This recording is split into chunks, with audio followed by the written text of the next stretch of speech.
Okay, it's 6 o'clock. Call the meeting to order. Pursuant to Governor Baker's March 12th, 2020 order suspending certain provisions of the open meeting law, GL Chapter 38, Section 18, and Governor Healy's March 29th, 2023 revised order extending remote participation by all members any meeting of a public body. This meeting of the Select Board will be conducted both in person and via remote participation to the greatest extent possible. Specific information and the general guidelines for remote participation by members of the public or parties with a right and a requirement to attend this meeting can be found on the town's website. Committee members and members of the public may attend this meeting in person or remotely. Instructions for remote access can be found at the top of the agenda. Every effort will be made to ensure that those attending remotely can access the proceedings in real time via technological means. Pursuant to MGL 7C 38, Section 20F, after notifying the chair of the public body, any person may make a video or audio recording of an open session of a meeting of a public body or may transmit the meeting through any medium. Beginning in the meeting, the chair shall inform other attendees of any such recordings. This meeting is being recorded by the Berkshire Edge, Berkshire Eagle, the town of Great Barrington. Any member of the public wishing to speak at the meeting must receive permission of the chair. The listing of agenda items, those reasonably anticipated by the chair, which may be discussed at the meeting. Not all items listed may in fact be discussed, and other items not listed may be brought up for discussion to the extent permitted by law. Select Board's announcements, statements. Ben. Nothing from me. Garfield. Nothing. Eric. Nothing at this time. Thank you. Town managers report. Nothing new to report with this town order works tonight. I did want to mention though that we'll be issuing a press release on an upcoming DPU public hearing, virtual public hearing. That's planned for late June, so we'll be getting that press release out later this week. Again, it's late June, I think it's the 20th, but we'll put the full details in the press release. Thank you. An application for a one-day beer and wine license, JJK Productions LLC, Garden Grove Music Festival, 380 State Road, July 20th. It's at Ski Butternut, 12 p.m. till 9:30 p.m. Is there someone here? Online. Oh, there we go. Back on 57. Just state your name and address, please. Joshua Kelleher, 118 Lee Street, East Longmeadow, Massachusetts, 01028. Thank you. You want to just give a brief description of what you're doing? Yes, sir. My name is Josh Kelleher with JJK Productions. I've been running the summer stage at Ski Butternut for the past 2 seasons. And this year we're looking to bring the Garden Grove Music Festival. We've seen a lot of good feedback and success with Bad Fish, a tribute to Sublime. So we're basically looking to just build off that show that we did last year and have a day of music, vendors, food, and yeah, just bring some more good music back to the summer stage at Ski Butternut is what we're looking to do. Thank you. Do I have a motion? I make a motion to approve application for one-day beer and wine license to JJK Productions LLC, Garden Grove Music Festival at Ski Butternut, July 20th, 2024, from 12 p.m. until 9:30 p.m. Do I have a second? Second. Any discussions? Yes, in the back of this, it says 10:30, here it says 9:30. I'm not sure which one is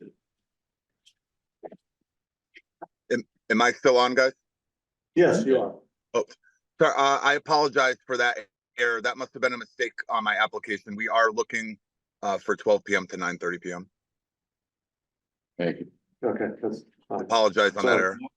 No, no problem. So the motion is correct to 9:30. Any other questions? And am I looking at the schedule of events? It's 3 bands throughout the course of the day? No, sir. It'd actually be 8. It's 8. Yep. Okay. Starting at noon. Some like smaller local acts that would play for approximately 30 to 45 minutes. Gotcha. And this number 750 is kind of your estimated attendance? Yes, sir. Is that in line with the audiences you've gotten over the last 2 seasons? I apologize, I missed part of that question. Oh, just is that, based off the numbers you've had over the last 2 years of doing this? Or are you Correct, yeah, expecting- nope, yes, you're correct, yeah. The past few years, we've been seeing anywhere from 400 to 500, so we were projecting 750 based off the added acts that we were adding to the show. So you're expecting a little bit more than your usual crowds. I mean, if you're doing any sort of additional facilities or anything for that, like if you Yeah. had any porta potties or anything? Yes, sir. Yep. The plan would be to accommodate porta potties for 750. We hire 2 Great Barrington police officers, and we would be requesting 4 for this one instead of the 2, along with additional private security. Thank you. Yes, Thank you. just like to say, been to a few of these the past couple of years and, always seem good. I like the idea of it being an all-day thing, but ending at an early hour, because I think it was, back in my early days, there was a few late shows there that I know residents weren't a big fan of, so I think this is a good compromise, and I think it's, good to have events at, Butternut, so. Agreed. So we have a motion and we have a second. All in favor? Aye. It's unanimous. Good luck to you. Thank you. Thanks for the kind words, Eric.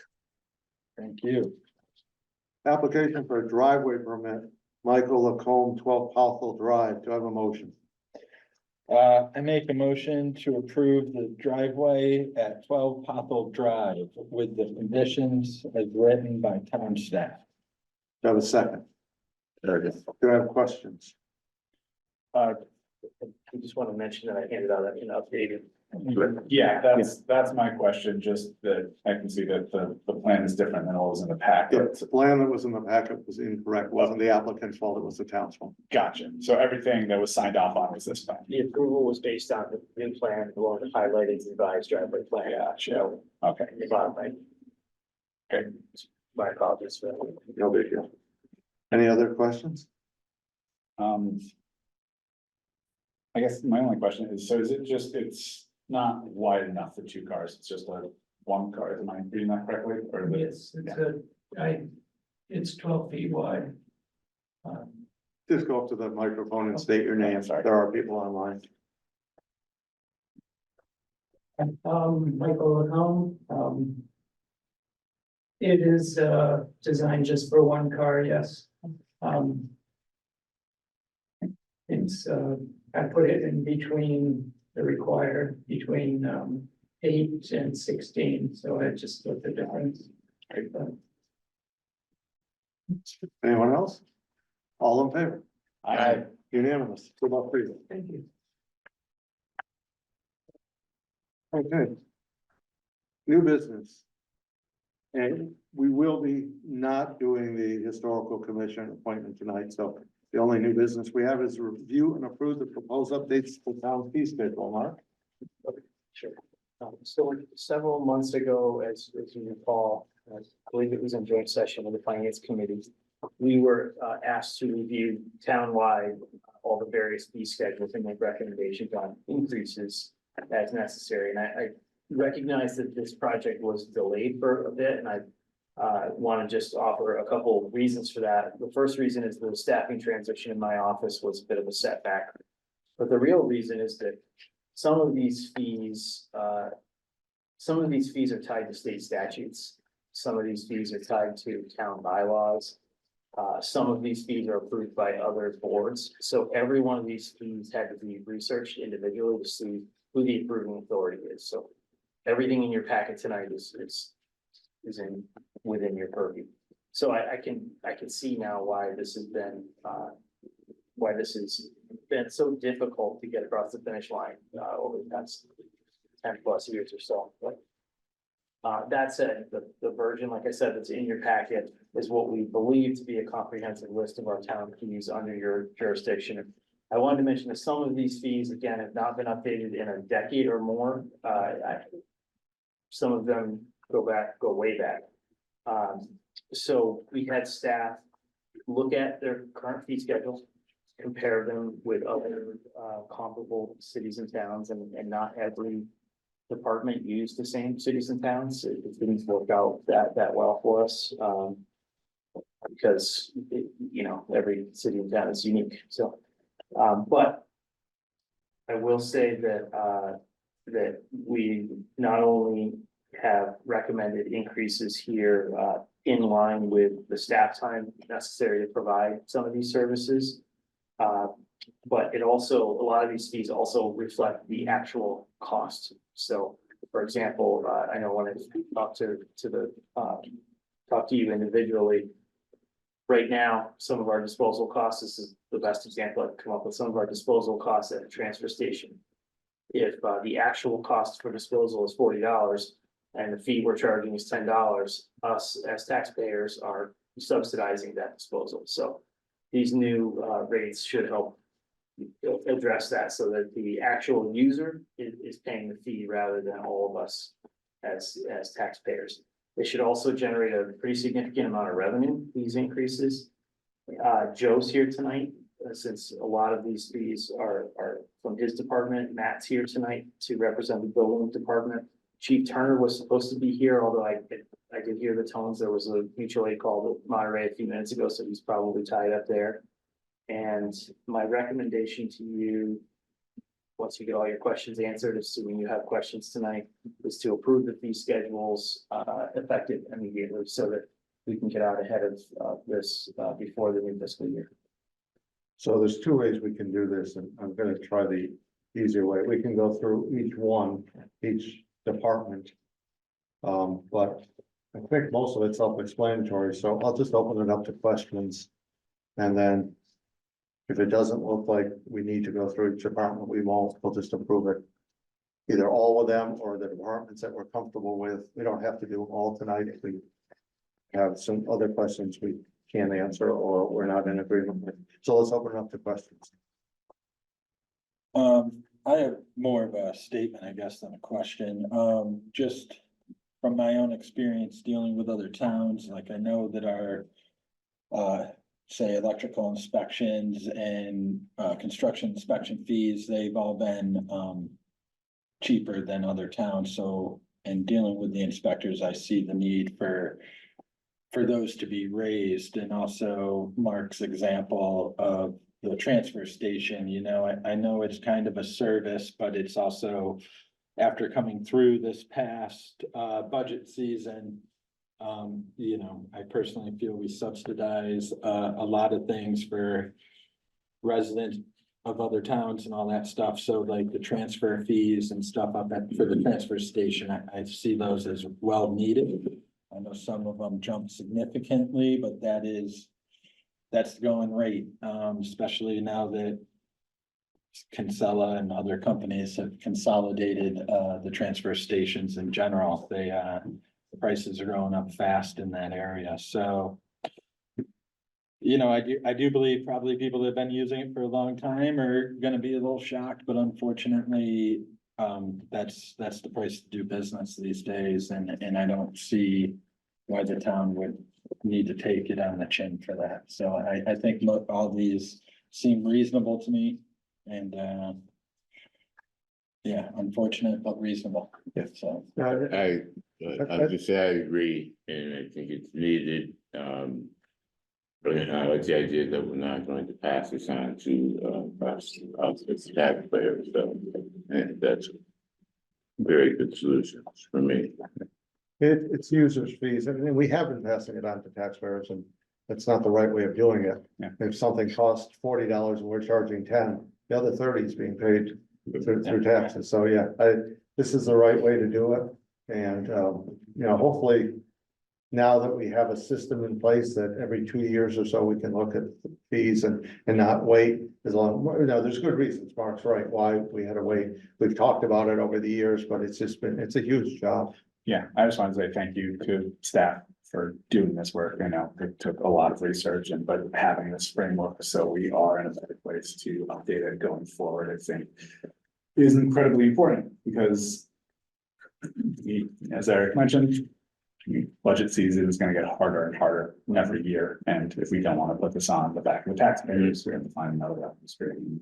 This is unfortunately how we're gonna have to do it, it's just. And I think there's plenty to be done. Well, the interesting part of this is, what this does is makes us break even. Yeah.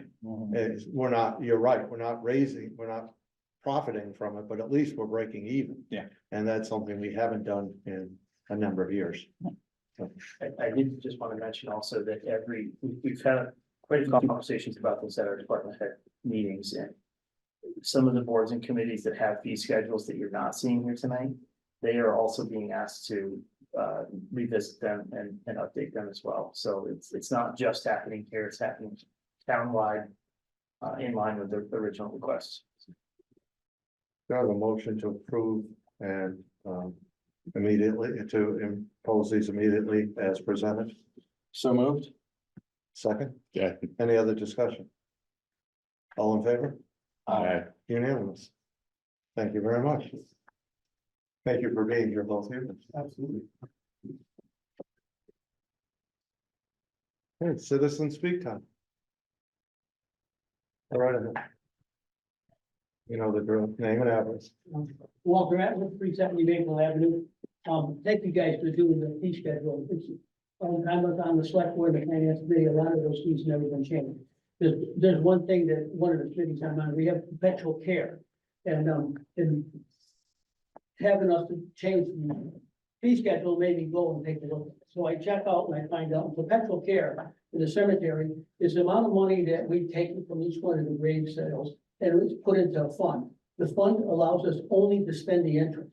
We have $262,000 in that. We have it invested because the state organized how you invest money. They only allow at 0.0097. The money's put away, gives us $2,541 $2,541 a year that we can spend from the fair. We should do away with the perpetual care fund. I imagine it takes some type of state action because of the way it's written. By doing that, we could use the money to repair the roads. And the biggest thing is, when you take to think about it, the money is in a bank. And that bank is only paying us 1%. What are they using the bank for? They're getting 6, 7, 8%. When they go to have somebody get a mortgage, they get 10, 12% on an automobile loan. They're living off the taxpayers. This is unfair. Let's get rid of the perpetual care. Just take a look at the inflation we've had the last couple of years. And the Federal Reserve guarantees us 2% inflation a year. That's their goal. 10 years, where are we? This is a waste of the taxpayers' money. Thank you. Anyone else?